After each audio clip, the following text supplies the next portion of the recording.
Hey guys, I'm Phoenix here, and welcome to another video about DMCAs and Sid Alpha. Oddly enough, he seems to be a DMCA magnet at the moment. The Dentola Studios DMCA has been lifted. It's gone. He doesn't need to worry about that one anymore. However, he did a video about For Fun, which is a game which has a very high risk of people being DMCA'd for talking about it. So I'm not really going to talk about it very much because I don't particularly want a DMCA. But what I will do is I will post the link to the NeoGAF thread that talks about the article, and I will also post a link to Sid Alpha's video about his issues. But I want to talk more about the DMCA, focus on the DMCA, because this is increasingly being a tool to silence critics. And I don't really have to keep going over this whole idea of accepting criticism and working off it to create something better. I don't know if this is just, the time we live in now, where criticism isn't something that people want to hear.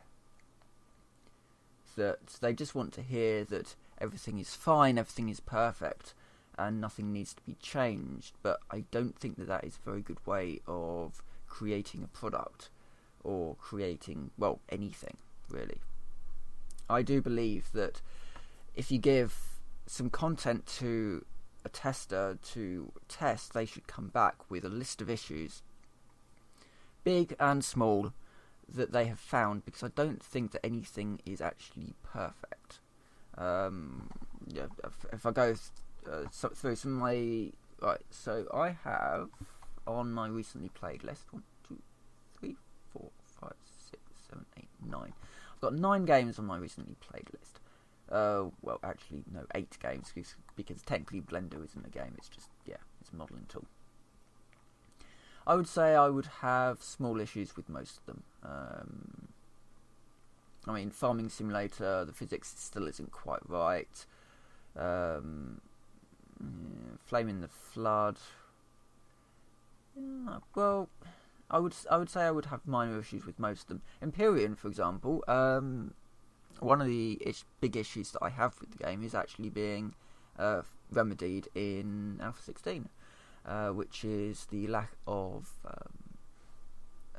airfield environments, so you can not have to worry about going up to an oxygen station all the time on airless planets. So that's being added in Alpha 16. 7 Days to Die is getting a big update soon. Alpha 16. Both of them Alpha 16s? Or Alpha 7? Can't really remember. I think they're both Alpha 16s. Where big changes are being made. 7 Days to Die, I'm playing on a multiplayer server with some guys, and we've got this base, and basically every Horde night we basically defeat the Horde now, because there's nothing really new or scary that comes at us which is big or scary enough to really break through those walls. That's being changed. There's a big boss monster and a load of feral types of zombies being added, as well as new defences to try and counter them. I would quite like to see some kind of a siege mode added to 7 Days to Die. Every so often, sort of a massive horde surrounds your base for, maybe 7 days. So you've got far more of an element of, I can't actually leave the place because we've constantly got this threat of hordes coming at us, so we can't leave our base to get food or supplies or anything like that, so you would actually have to lay in supplies a little bit more. But they're coming on quite well. I've been playing some RimWorld as well recently, and Infra as well, and I did some stream on Infra, and one of the I've got some issues with Infra, the idea that you might actually be solving puzzles without necessarily knowing what you're doing, and some of the voice acting is a little bit wooden.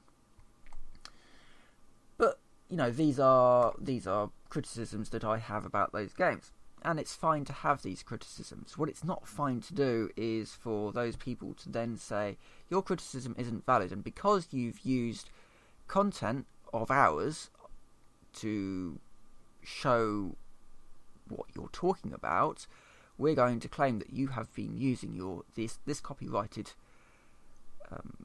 product erroneously, and you're not in fair use, and so we're going to hit you with a DMCA.